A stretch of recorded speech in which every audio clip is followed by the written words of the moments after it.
उसको फुर्सत ही कहाँ, पलट के देखे, हम ही दीवाने हैं, दीवाने बने रहते हैं। तो बेटा सबसे पहले इस क्वेश्चन को आपको पलट के देखना है, ठीक है।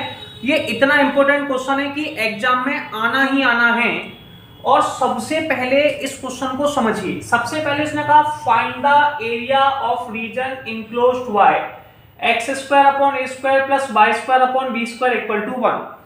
ये 2 टाइम्स एमपी बोर्ड में भी आ चुका है, कई बार सीबीएसई बोर्ड में भी आ चुका है। बेटा सबसे पहले जब x और y पर 2 पावर होती है, कितनी पावर होती है 2, और इनके साथ जो मल्टीपल या डिवाइड में जो वैल्यू है वो डिफरेंट होती है, तो बनने वाला स्ट्रक्चर इलिप्स कहलाता है। इलिप्स का मतलब अंडा टाइप का स्ट्रक्चर जो बना हुआ है। सबसे पहले हमने एक इलिप्स बनाया, इसमें 2 एक्सेस होती हैं। एक एक्सेस आपकी होती है एक्स एक्सेस और एक एक्सेस आपकी होती है वाई एक्सेस। तो हमारे पास एक्स और वाई 2 एक्सेस होती हैं, आपको बोर्ड पर दिखाई दे रहा है। बेटा हम इसका किसी भी, देखिए ये जो स्टार्टिंग पॉइंट है बेटा ये ओरिजिन कहलाता है, इसे हम 0 0 कहते हैं। एक्स के साथ कौन है बेटा ए, तो यहां से यहां तक की जो लेंथ होती है वो बेटा 0a होगी, जो a0 होगी। x तो है लेकिन y का आंसर 0 है। यहां से यहां तक की जो लेंथ है वो बेटा होगी 0b। तो हमने सारे पॉइंटों को पहले मार्क कर लिया। हम इंटीग्रल अपने अकॉर्डिंग x एक्सिस से भी कर सकते हैं और y एक्सिस से भी कर सकते हैं। बेटा जिस एक्सिस से आपको इंटीग्रल करना, जैसे मैंने सोचा x के साथ इंटीग्रल करना है तो मैंने x एक्सिस पर एक स्ट्रिप डाल दी। बात समझ में आ गई। अगर मुझे x के साथ इंटीग्रल करना है तो मैंने x एक्सिस के साथ में एक स्ट्रिप डाल दी और इस स्ट्रिप को dx कहते हैं। इसका मतलब है मैं इंटीग्रल x के साथ करूंगा। अगर न्यूमेरिकल का इंटीग्रल में x के साथ करूंगा तो मुझे y की वैल्यू निकालनी है, और y के साथ करूंगा तो बेटा मुझे x की वैल्यू निकालनी पड़ेगी। क्लियर। तो सबसे पहले इस इक्वेशन से मैं y का आंसर निकालने वाला हूं, ठीक है। तो मैं यहाँ पे लिखूंगा इक्वेशन थी, सबसे पहले इसमें से मैं x का y का आंसर निकाल रहा हूं, तो y square upon b square बराबर में 1 माइनस के x square upon a square, ठीक है। एक तो मैं इसका एलसीएम लूंगा। एलसीएम लेने के अलावा जो मेरा सेकंड काम होगा उस पर भी ध्यान दे लेते हैं। बेटा मैं बी स्क्वायर का मल्टीप्लाई भी करूंगा, तो बाई स्क्वायर बराबर में आ गया बेटा बी स्क्वायर अपॉन में ए स्क्वायर 1 माइनस के x square upon a square. अब एलसीएम में ले चुका हूं तो एलसीएम लेने के बाद ही बन जाएगा ए स्क्वायर माइनस के एक्स स्क्वायर अपॉन में ए स्क्वायर, ठीक है। इसमें थोड़ी सी मिस्टेक हो गई है, ये बी स्क्वायर अकेला रहेगा, ए स्क्वायर भी हमने कॉमन नहीं लिया है, ठीक है।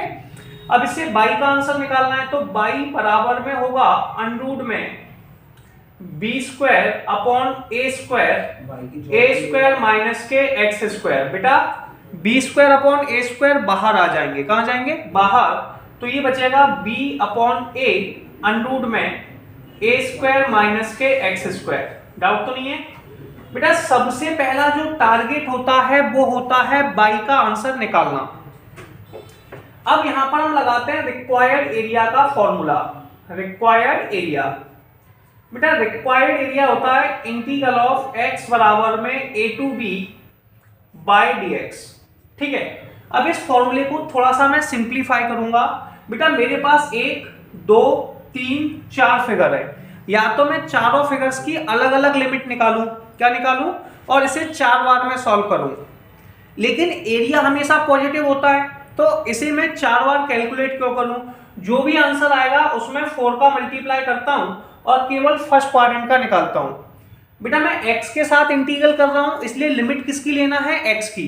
x की पहली लिमिट कितनी है 0 और लास्ट लिमिट है a, तो ये हो जाएगा x बराबर में 0 टू a बेटा बाई dx। कोई प्रॉब्लम है।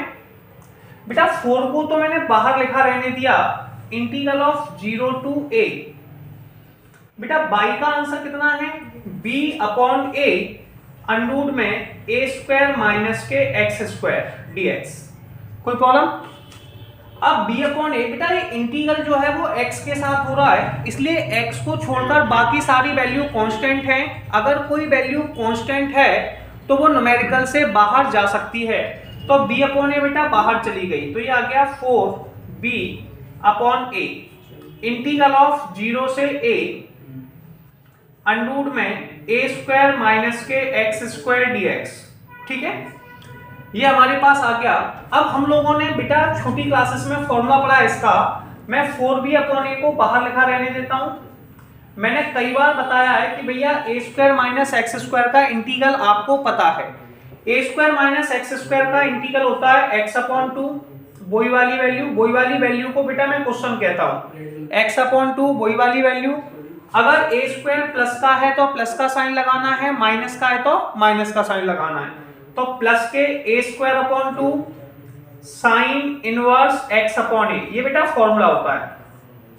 इसमें लिमिट है, नीचे वाली है 0, ये कहलाती है लोअर लिमिट, ऊपर कहलाती है अपर लिमिट। यूएल का मतलब है बेटा अपर लिमिट और एलएल का मतलब है लोअर लिमिट। तो बेटा इसका फॉर्मूला बनता है अपर लिमिट माइनस के लोअर लिमिट। क्या बनता है? अपर लिमिट माइनस के लोअर लिमिट। तो सबसे पहले अपर लिमिट a है तो इसमें a लिख दो, 4b upon a upon 2 under में a square minus a square plus a square upon 2 sine inverse a upon a। बेटा लोअर लिमिट 0 है, लोअर लिमिट में माइनस का साइन लगता है तो उसमें 0 लिखा, तो 0 लिखने पे आ गया माइनस के 0 और minus a square upon 2 sine inverse 0। ये तो बेटा 0 हो ही गया, ये भी 0 हो गया, तो ये बचा 4b अपॉन a इंटू में a स्क्वायर अपॉन 2 और sine inverse a upon a होता है बेटा पाई बाई 2। कितना होता है? Pi by 2।